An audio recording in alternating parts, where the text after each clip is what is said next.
I've left the car in Keld, and when I got out of the car I was quite chilly, but I've only walked what, well, less than half a mile and I'm sweating already, so I've took a layer off.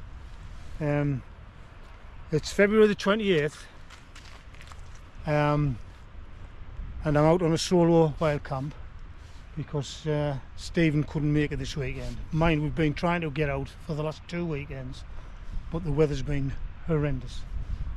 It's a Friday. I know I normally go out cycling on a Friday, but because the weather was so nice, I thought, let's get out into them there hills and do myself a solo wild camp. So I'm going up, I've left Keld and I'm going to Gunnerside Gill. Now, most people who go to Gunnerside Gill go from Gunnerside up to Gunnerside Gill, but I'm going from Keld. It's a bit longer walk, so I just think it'll be more interesting.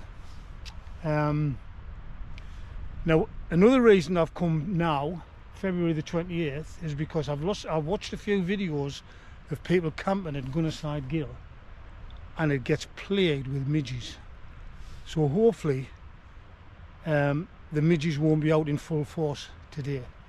Mind, it is warm, so they could be, but I've got me my mosquito net with us just in case. So I'll just make my way and get you back on when I've made some progress.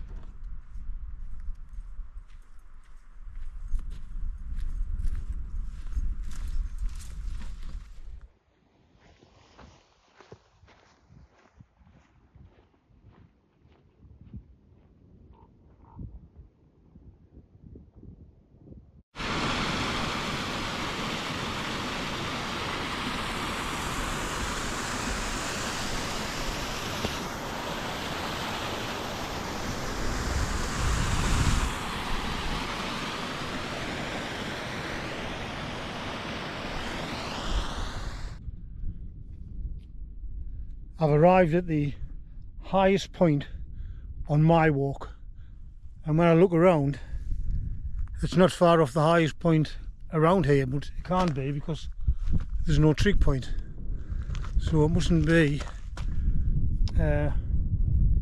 one of the highest points, but it's 563, I believe. I'll show you on the map when I've took a photo of the map, so you'll be able to see it when I do the video. So I've got 1.4 mile to go to where I'm going to camp. I don't exactly know where I'm camping, but I've got a good idea, and as long as I find a flat spot, that'll do me. So 1.4 mile to go. I'll give it a spin round and see what I can see. That's the way I'm going.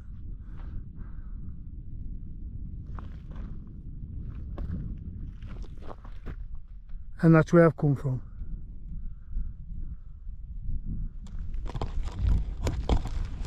So we'll continue. I'll give you a bit of a, when we get in amongst the lead mine workers, I'll give you my Wikipedia lecture. It's amazing what you can get to know of Wikipedia. Right, catch you later.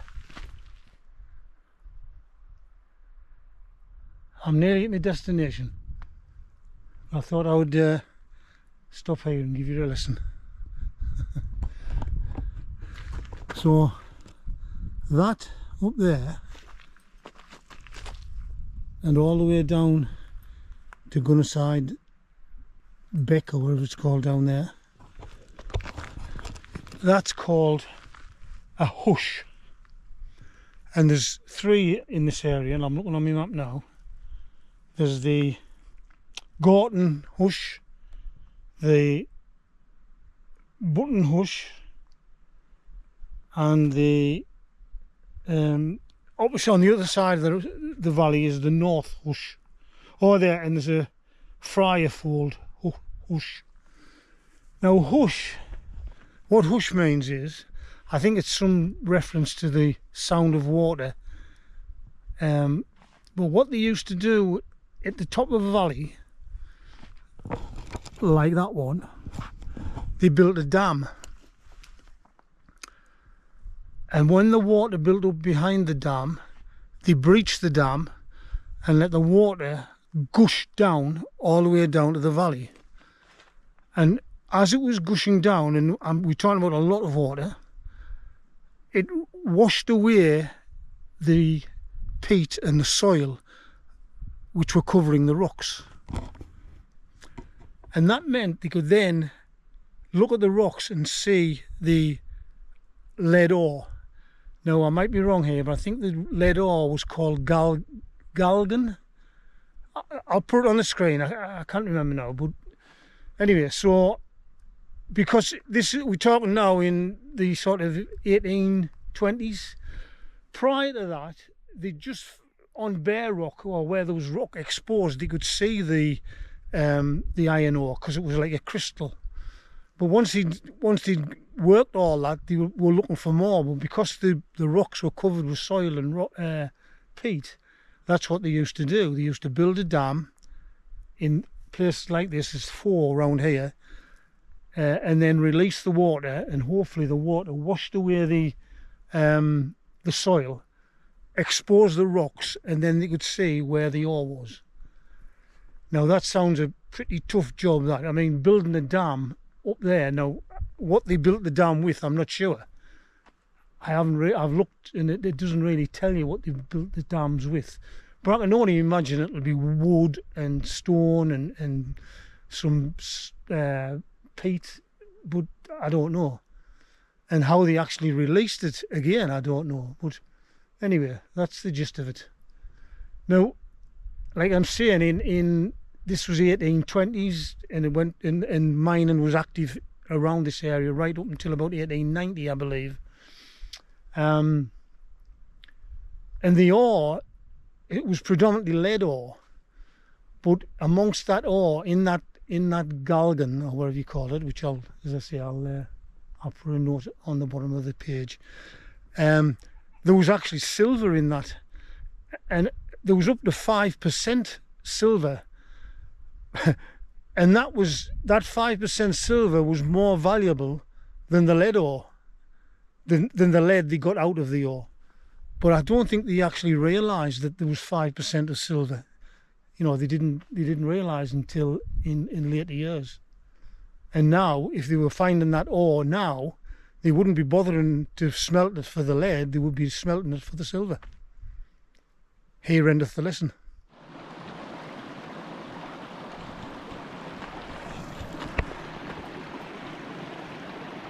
So that behind me is another one of these hushes, and that one's called Bunton Hush.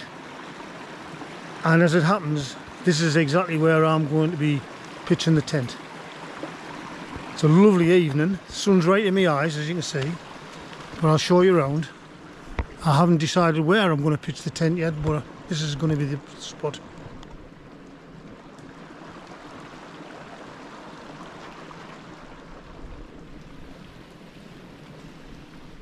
The grass seems nice and soft and flat, so it's just a case of choosing where to pitch and see if I can get the pegs in.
all set up.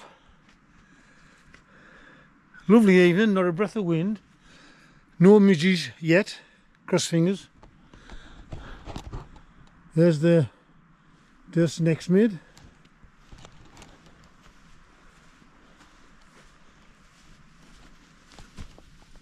There's my sleep set up, my RAV 600, my old good old trusty vest keeping everything together, all my bits and pieces, my food's there, my ensuite, and I'm going to go now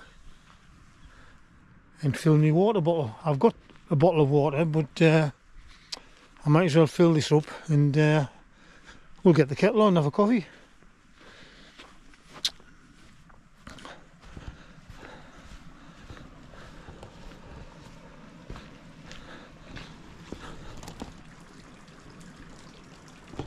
Now that looks like the entrance to a mine, and that's where I'm going to get my water from.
Well, that's it, all set up, cup of coffee in my hand,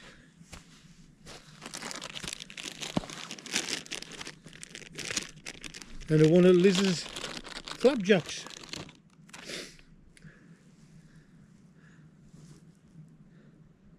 It's cooling down now, like. So what time is it now? 5:15. I think sunset's about 6.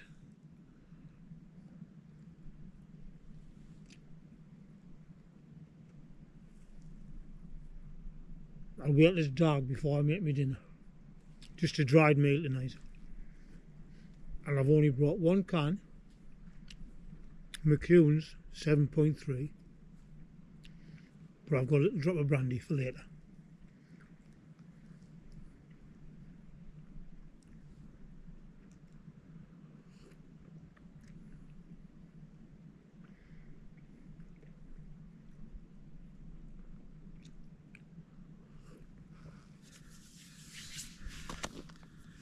Dinner time.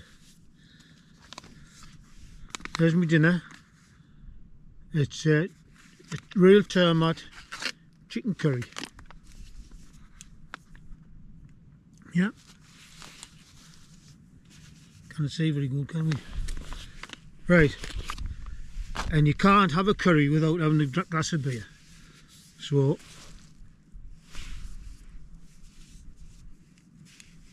McEwen's 7.3.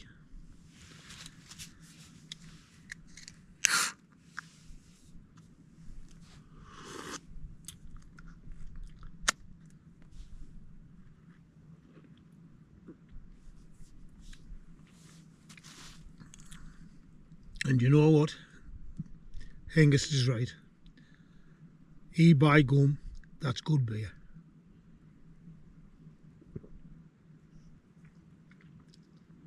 Ideal with a chicken curry. So I put in my boot.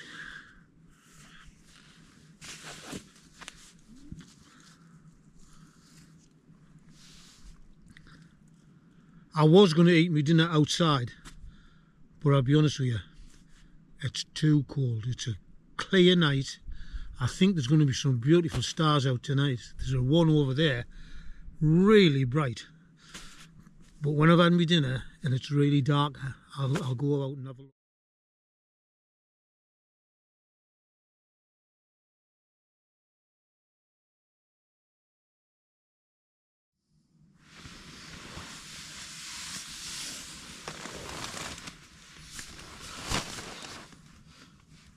Good morning.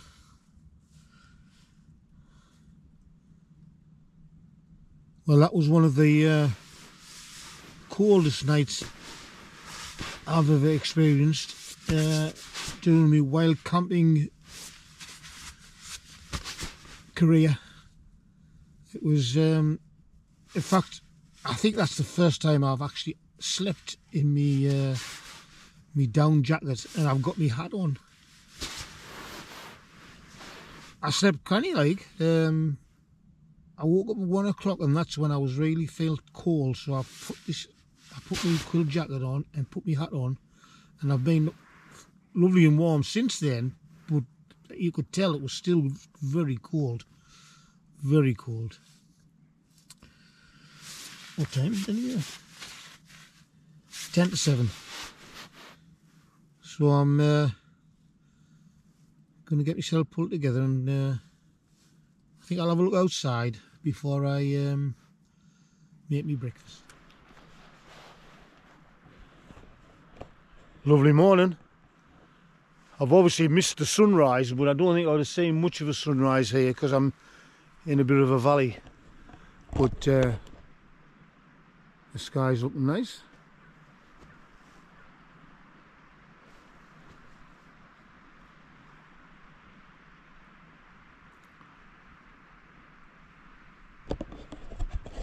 It's quite a heavy frost,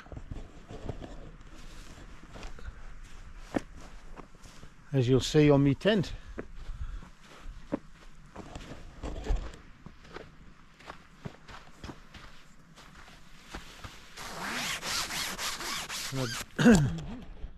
I don't think that's going to give much before I start to pack up. I'll have to see if I can get some of it scraped off. Otherwise it'll be going back into my bag soaking wet.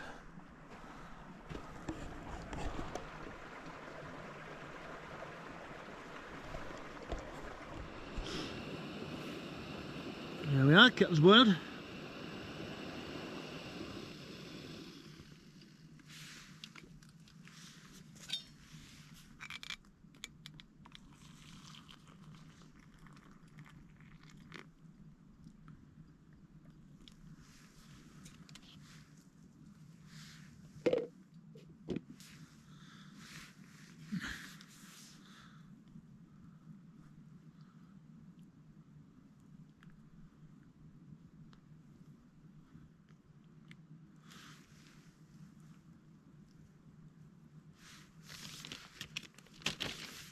In the rubbish bag.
That's me packed and all ready to go. Not bad going, 8:10. I've enjoyed that camp. Slept reasonably well. It's pretty cold during the night, but it's a nice spot. We're pleased I came here when there's no midges. So as usual, I've left no trace. Having said that, that's not completely true, because you couldn't get a more pronounced trace than that. But that's only a bit frost. It actually looks like snow, but it's frost. Some arseholes before us did leave a trace. They've obviously had a fire there and they couldn't even be bothered to put the stones around it and even put the fire on the stone. But that's the world, isn't it? Right, so I'm going to head back to the car. I hope you've enjoyed this little trip of mine. That's if you've gotten this far. Remember to subscribe. I love seeing your comments. I reply to all comments. And I was going to say I replied even to the bad ones, but to be honest, I don't get many. In fact, I haven't gotten any nasty comments. But I'm not surprised. Most of the people out there in the world are nice people. Right, so let's be off. I'm actually going to use my poles, only because I can't be bothered to pack them. Right. See you on the next one, which won't be that long, I think, because I'll be going out with Stephen, the below average wild camper.